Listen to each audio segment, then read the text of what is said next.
What's up, everybody? Scott here from Chernobyl Studios, and I've gotten a ton of questions about this, so I thought I would make a video. Uh, as you know, the Loki Bass II was just released from Solemn Tones. That means that they actually have two different basses on hand, the Kraken Hybrid and the Loki Bass II. So many emails and questions and comments of, hey, Scott, which one should I get and why? Well, we're going to go over that in this video. So here are the two basses in question. To my left is the Loki Bass 2. To my right is the Kraken Hybrid. Now, if we just look at them, we can already tell that they're two different basses. Okay, let's just start with the Loki bass here. This is a Dingwall bass. Okay, it's multi-scales, like to call it. It's generally used in low tunings, gent music. I mean, you can use it in other genres, but it's basically like the gent bass guitar. It's very high mid-range heavy, otherwise known as clank. All right, there's a lot of high clankiness. That's usually going to live around the 2K, 1.5 to 2K area, and there's a lot of just clank, clank, clank that you'll hear in the song. The Music Man bass, bongo, I believe it's called, the Kraken Hybrid is not like that. It is more of a high presency type of a bass tone, so it has more of a high end to it and not a mid clank. It has more of a soft type of presence sound to it with a thick low end. But now you might be asking, okay, great. Aside from just the different sounds of the basses, maybe one bass has more functionality than the other. This is actually not true, especially that Loki Bass 2 was just released. It's essentially been not run through the Kraken engine, but what they learned and what Solemn Tones did is they really upgraded from the Loki Bass 1. So a lot of the same functionality exists in both plugins. For example, the key switches are, for all intents and purposes, exactly the same. The only difference being that Loki Bass, you'll have the finger picking articulations, which Loki Bass was really known for. But both of them can do slap, slides, okay?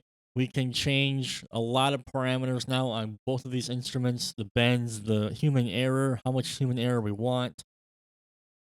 Okay, if we go back here, we can also change the tone. We have four tone pods here. Output volume, we can reinforce with three different sine waves on both. So as you can see, the plugins are, when it comes to functionality, basically identical. We're really looking at a tonal difference and what you would prefer to hear in your music. So if you are doing a lot of really low tuned, genty type of stuff and you want to have that clank, you're probably going to want to go with the Loki bass. If you are doing medium to low tune stuff or rock or pop or punk or just regular heavy metal, and you don't want to have a grindy clank clank, probably would want to use the Kraken. Now, what I'm going to do here is I could sit here and talk about it all day, but it really makes no sense. I have the demonstration song that I wrote for Loki Bass 2, actually. And what I'm going to do is I'm going to throw up some Call of Duty Black Ops Cold War gameplay. And I'm just going to A-B between the two basses in various states. Will A-B with a full mix? Will A-B in solo mode? Will A-B with processing, without processing? So you can really just get an idea of what the basses will sound like by themselves with drums, with a little bit of processing. And I'll just show you the processing that I've done here. Just a simple standard EQ. And it's actually, I think it's literally the same in both.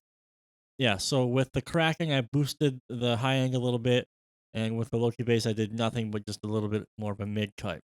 So that's what I mean by processing. And then obviously we'll A and B what it will sound like in the full context of a mix. All right, so let's go ahead and get started.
That'll do it for this video, guys. I hope I was able to answer any of the questions that you had, and now you have a better understanding of which bass would work better for you with what you're trying to do.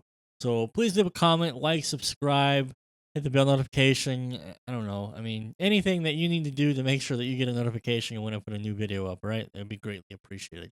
All right, guys. So hope you enjoyed the video. I will see you in the next one. Have a good one.